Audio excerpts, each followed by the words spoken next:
estudiar o estar en otro país, lo primero que genera en las personas es un cambio de visión. ¿Cómo lidiar con el tema de esta realidad proteccionista del país? Y nosotros no podemos estar lejos de lo que el mundo va. ¿Sientes que el productor ecuatoriano ya va entendiendo estas lógicas? En el Ecuador el trabajo en calidad es un diferenciador en el mundo. No es tan fácil como se pensaría, tengo este producto y pues cómpreme.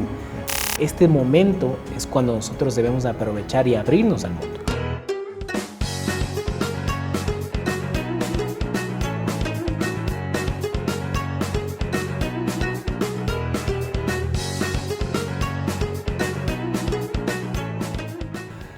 Hola, qué gusto saludarles nuevamente. Bienvenidos a Cosmovisión Corea, la propuesta que hace COICA Club del Ecuador desde el pensamiento, el criterio, las ideas y las propuestas de los ex becarios. Saludo la presencia de Juan Francisco Vivanco, también ex becario, de lo que significa este proceso de relación y aprendizaje entre lo que es el gobierno del Ecuador y el gobierno de Corea. Es profesional en negocio y relaciones internacionales, 13 años trabajando en lo que significa comercio exterior, desarrollo de mercados. Actualmente es CEO y fundador de TradeWave, empresa exportadora de frutas, donde lidera los proyectos internacionales de enfoque a la cadena de valor. Graduado de negocios en relaciones internacionales, tiene un máster internacional en Trade y Policy de Corea del Sur. Domina inglés, alemán, italiano, coreano y se destaca por su visión estratégica y liderazgo. Juan Francisco, gracias por acompañarnos en esta propuesta de contar ideas y de entender el comercio como una herramienta de trabajo y gestión en el siglo XXI. Gracias por tu tiempo. Hola Marcelo, muchas gracias por la invitación. Y pues sí, esperemos que todo el tema de comercio internacional y políticas comerciales que se desarrollan ahora en el mundo, que estamos en un mundo de constante cambio, pueda generar de alguna manera, desde mi visión, un poco de alguna manera un aprendizaje hacia quienes nos escuchen. Claro que sí. Juan Francisco, tú eres becario y justamente vas a fortalecer las experticias en comercio internacional. ¿Cómo miras o ves la realidad de lo que significó este aprendizaje hace algunos años? ¿Cuál era la realidad de lo que aprendías tú allá y de lo que ha cambiado hoy y podemos ver en escenarios para poder aprender a hacer mejor las cosas? Pues sí, Marcelo, te comento que en principio, digamos, uno de los puntos centrales del hecho de uno moverse a otro país o estudiar o estar en otro país o haciendo negocios o estudiando o trabajando, lo primero que genera en las personas es un cambio de visión. Un cambio de visión porque estamos al otro lado del mundo, en el cual el mismo contexto social hace que la gente piense diferente en muchos ámbitos, en los ámbitos sociales, en el ámbito de negocios, en el ámbito político. Lo que genera es una apertura, abrirnos los ojos a que somos un mundo globalizado, a que somos un mundo amplio. Entonces tenemos que nosotros ser resilientes y adaptarnos a los desafíos que tiene el mundo. Es pensar en ese mundo en otras dimensiones y que el pensamiento tiene que también evolucionar en esa línea, ¿no? Correcto, porque si bien somos diferentes y mostramos diferencias en el mundo camina en un sentido y nosotros no podemos estar lejos de lo que el mundo va. Tenemos que seguir el lineamiento en la política, en la economía de alguna manera. Si no podemos ser separados o estar fuera del contexto del mundo, ya no existen las economías de ese tipo. Hay muy pocas economías y países en el mundo que en general trabajan de manera autónoma o solos, ¿sí? ¿Qué pasa con el comercio o cómo le ves la aplicabilidad de aprovechar el mismo desde lo que es Corea en esta apertura hacia el mundo, mirando el mundo que tienen y los desafíos que implica eso? Realmente el tema de Corea y trayéndolo al contexto de Ecuador y Corea, hay oportunidades enormes hacia el mercado coreano. Tomemos el mismo ejemplo del Tratado de Libre Comercio que está por firmarse entre Ecuador y Corea, que es el CECA. Es un Tratado de Libre Comercio que se empezó a negociar antes del 2016 ya. Y hay mucha expectativa a propósito sobre esto. Correcto. Que si bien es un Tratado de Libre Comercio, comparte similitudes con el Tratado multipartes que se firmó con la Unión Europea. Es decir, que no es un tratado que se abre a todos los productos, es un tratado que se trabaja por sectores que son más sensibles dentro de cada una de las economías. Pero sin embargo, para Ecuador es una oportunidad desde el punto de vista de productos tal vez no tan procesados y también productos procesados, es decir, materias primas o productos primarios, como son todos los commodities, como el tema del cacao, el tema del banano, el tema del camarón, que son productos que ya están en el mercado, pero ahora enfrentan aranceles hacia el mercado coreano, o productos procesados, que si bien Corea es uno de los, digamos, es un ejemplo de procesamiento de productos de alta calidad, Ecuador tiene una ventaja competitiva ahí, que es que posee las materias primas de alta calidad para esa industrialización de productos.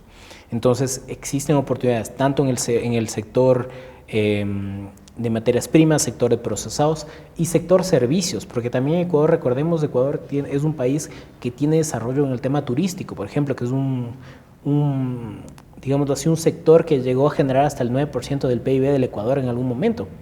Entonces, es un sector que debe apuntalarse a ingresar en el mercado coreano, en el mercado asiático en general, que tiene oportunidades enormes hacia un mercado de una población de poder adquisitivo mediano alto, ¿sí?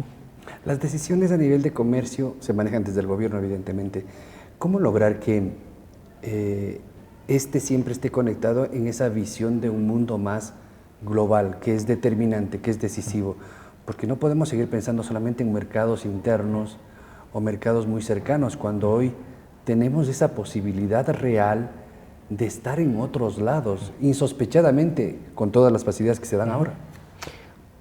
Realmente Ecuador históricamente ha sido un país proteccionista.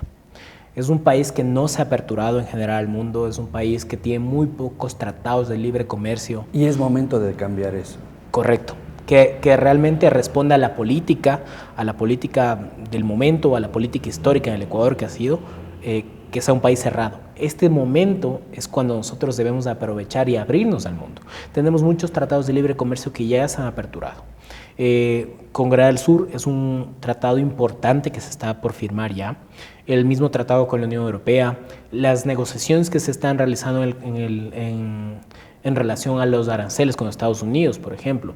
Entonces, Ecuador tiene que abrirse al mundo y más ahora cuando tenemos el mismo ejemplo de Estados Unidos, en el cual es uno de los mercados más importantes para el Ecuador, para las exportaciones del Ecuador.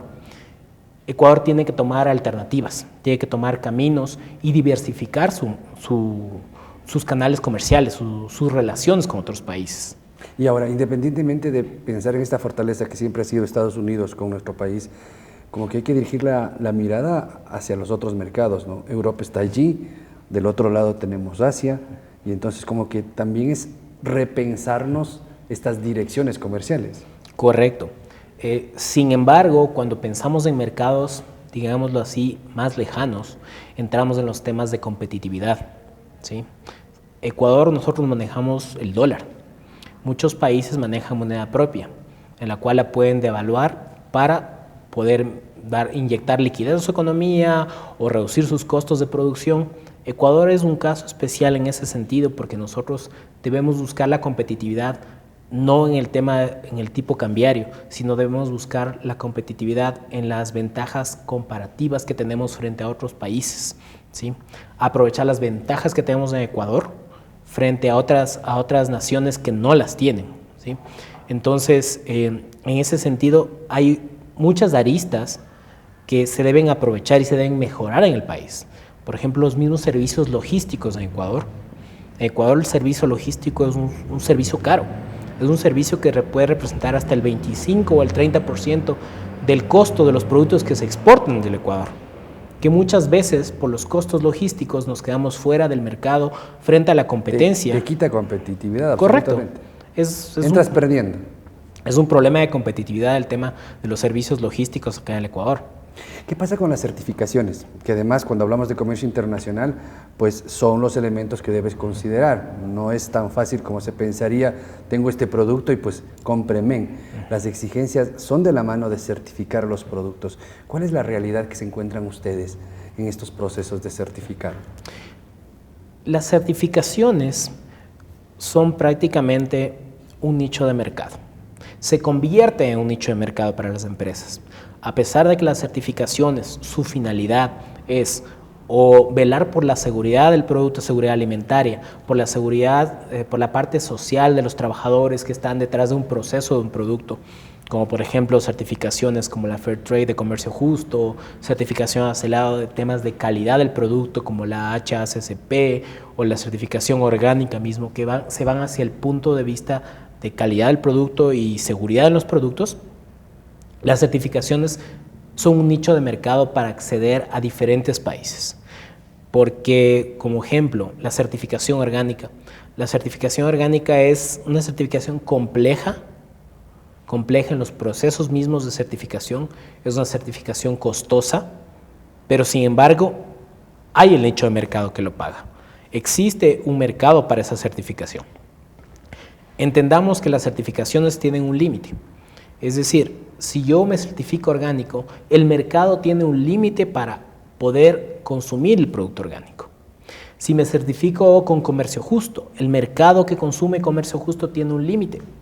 Entonces, la importancia en escoger una certificación o en certificarse tiene que ir en función de hacia dónde estoy apuntando.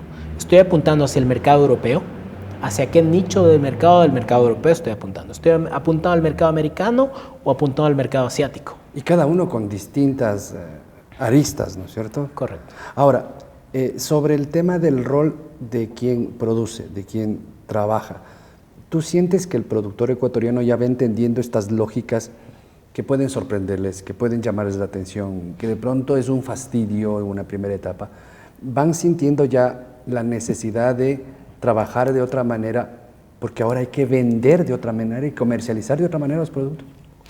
Creo que en función de que los mercados se vayan aperturando al Ecuador, los productores en general van a ir entendiendo la necesidad, ¿sí?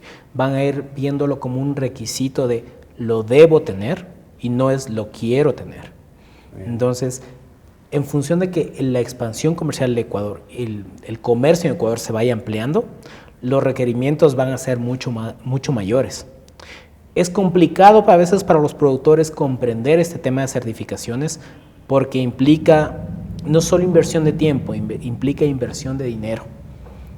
Y muchas veces, como los costos en el país, los costos de producción en el país son altos, una inversión extra puede ser un problema de liquidez para la empresa o el productor que está intentando certificarse o acceder a un mercado certificado, o que está tomando una certificación como una opción a ciegas, porque está explorando un nuevo mercado que le implica un costo adicional de certificación.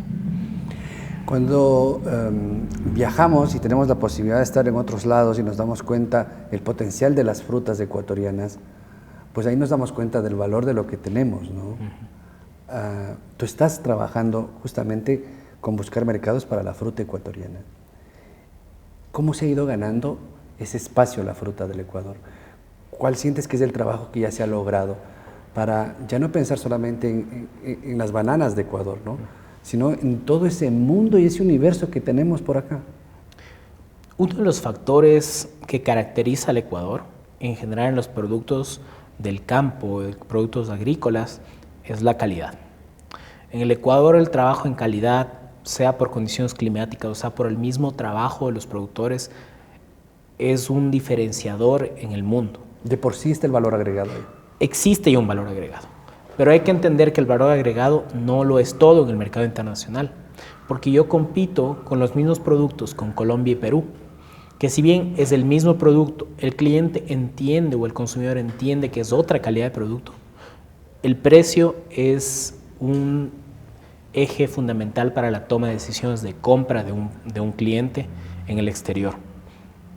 Debemos, aparte del tema de calidad, que ya es un tema competitivo que nos da una ventaja enorme, trabajar mucho en el tema de costos, trabajar mucho en el tema de certificaciones de calidad hacia procesos, por ejemplo, dentro de las empresas o los agricultores, dentro de las prácticas en el campo. Tenemos todavía un camino largo, digámoslo así, porque si bien en Ecuador existen ya empresas o productores que entienden eso, la gran mayoría todavía no lo visualiza como una oportunidad para crecer. Sí. Y cuando hablamos del país, hablamos de regiones. ¿Cómo miramos el tema de este proceso de las frutas? Sierra, costa, oriente. ¿Qué pasa con estos procesos que cada uno tiene su diferenciador, ¿no? El diferenciador también está en la idiosincrasia del Ecuador. Cómo piensa un productor en la sierra, cómo piensa un productor en la costa. Y tú te adaptas a eso, ¿no? Correcto. Entonces, quienes estamos en los negocios, en las exportaciones, tenemos que comprender que nosotros no podemos solamente exportar de una región del país. Tenemos que diversificar no solamente en productos, sino también diversificar en productores, en proveedores dentro del país.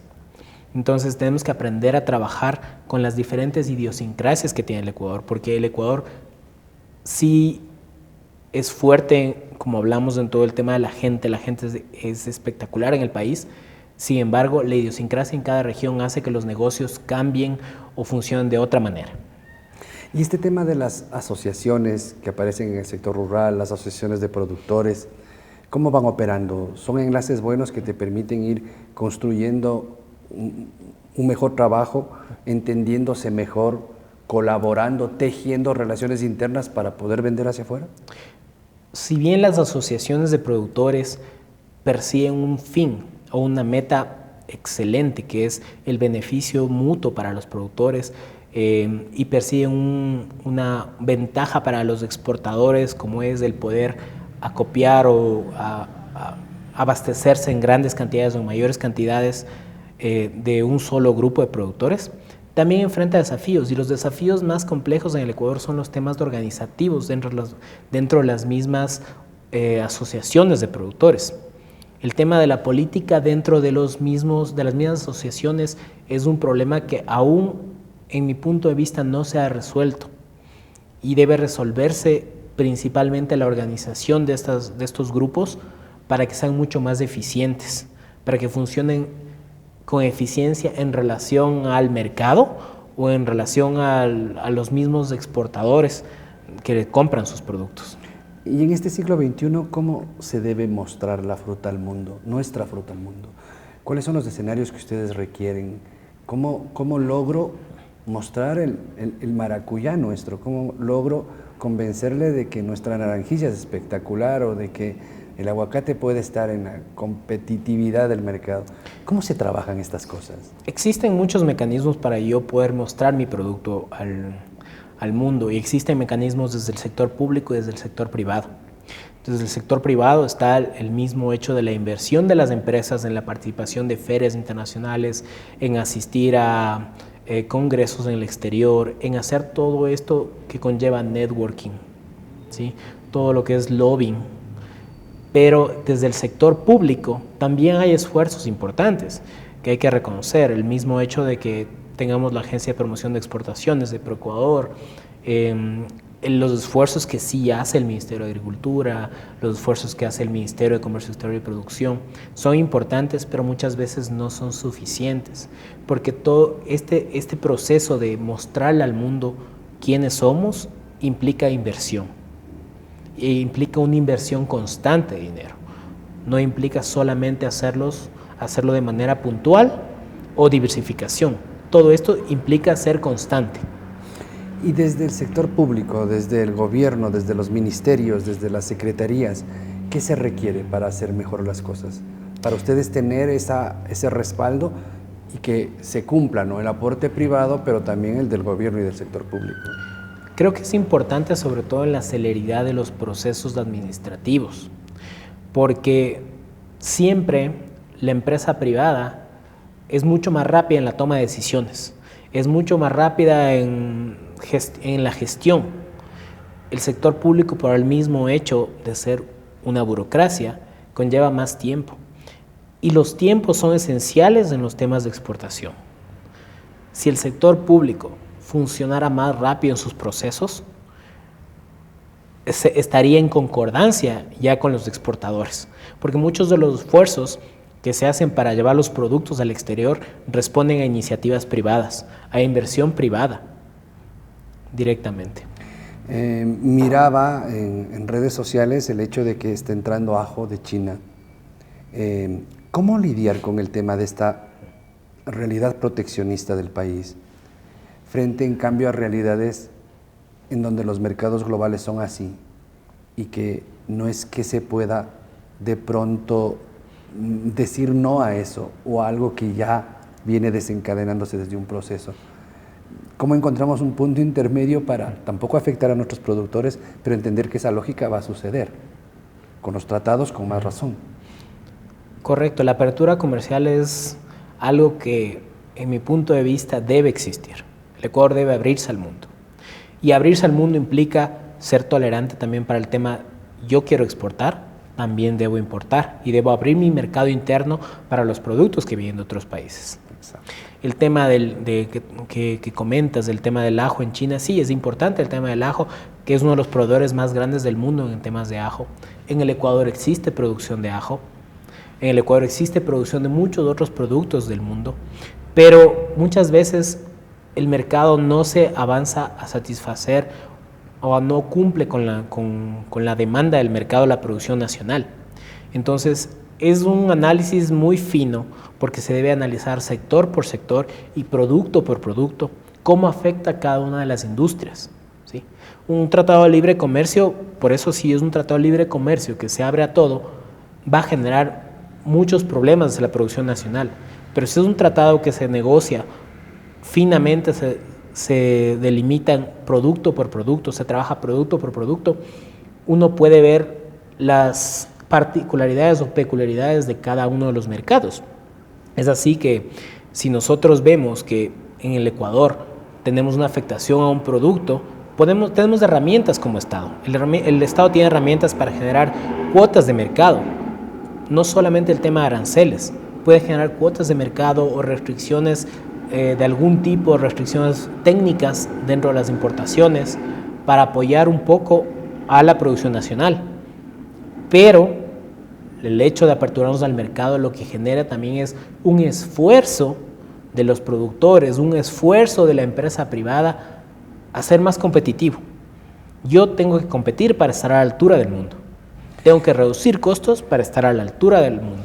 Cuando pensamos en el potencial del país, y se me viene solamente un ejemplo, ¿no? Pensar que tenemos una mandarina que es de Patate y que es muy diferente a la mandarina que viene de Balsapamba y que es muy diferente a la mandarina que viene de Cumandá, y así podríamos pensar. Esta diversificación de un mismo producto termina siendo un potencial que se lo puede aprovechar. Es un potencial, pero es un potencial de nicho, porque los mercados en el exterior y los mercados de exportación son muchas veces mercados de volumen. Si yo diversifico mucho en variedades, no puedo acceder a mercados de volumen. No puedo acceder a mercados de volumen, por lo tanto no soy competitivo porque el volumen es un ahorro en temas logísticos. La única manera de mover productos de este tipo es teniendo gran producción y moverlo en grandes volúmenes para poder reducir mis costos logísticos, y muchas veces eso me permite ingresar a ciertos mercados. El mismo ejemplo te comento de Corea con el café. Sabemos que Corea tiene un consumo altísimo de café. Los coreanos aman el café.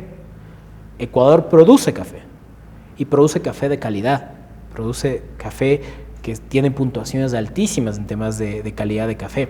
Sin embargo, los volúmenes no podemos abastecer un mercado tan grande como Corea. No alcanza. Tenemos competencia de Brasil, tenemos competencia de Colombia, que son grandes productores de café. Por eso nos quedamos fuera muchas veces, no por calidad, sino por cantidad. Y porque muchas veces el mercado que tenemos como Ecuador para ciertos productos son mercados de nicho. Son mercados de nicho. Claro, exactamente. Y ahí los desafíos, ¿cuáles terminan siendo? Pensar en qué líneas de trabajo podrían ser el visionar lo que se viene. Hay varias maneras. Dentro de una de esas es la especialización, la misma especialización en ese nicho. Si yo me voy a especializar para exportar a un nicho específico de mercado, tengo que hacer todos los esfuerzos para que mi nicho de mercado o mi producto sea de calidad.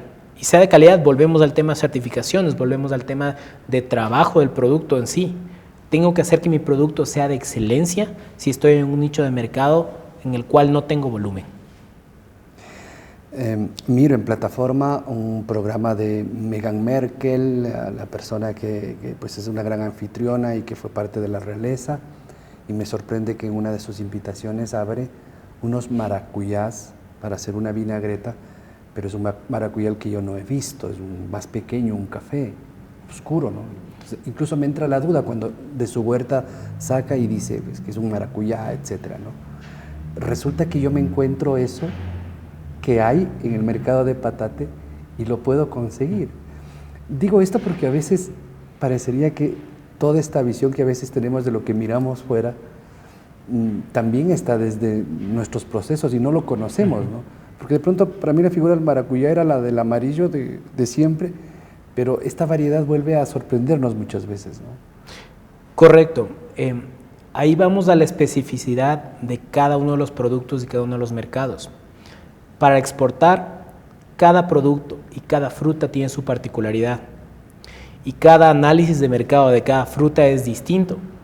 El maracuyá, la variedad que me imagino que mencionas, la variedad Gulupa, que es una de las variedades moradas de maracuyá, que pertenece a la familia de las pasifloras.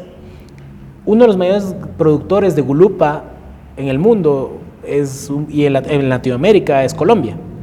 Colombia es gran productor de Gulupa. En competitividad, Ecuador no tiene nada que hacer en la Gulupa en el mercado exterior. En el mismo maracuyá, tenemos Perú, tenemos Brasil, tenemos Colombia, con grandes extensiones de producción de maracuyá. Ecuador, ¿qué puede hacer diferente? El maracuyá orgánico, el maracuyá certificado con buenas prácticas agrícolas para ingresar al mercado, ¿sí? Entender que en este producto específico tenemos de Europa, pero no tenemos de Estados Unidos, un mercado de alta demanda de este producto, porque todavía no existen protocolos fitosanitarios que permitan que este producto ingrese a los Estados Unidos y todo el tema de pasifloras.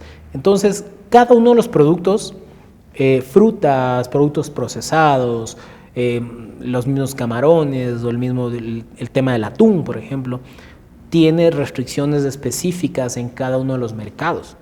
Entonces, ¿qué es lo que hace la apertura comercial? Tratar de estandarizar este tipo de restricciones o requerimientos para poder moverlo a muchos más mercados, tratando de aplicar lo mismo en el Ecuador, las mismas políticas, digamos, o de calidad o fitosanitarias en el país.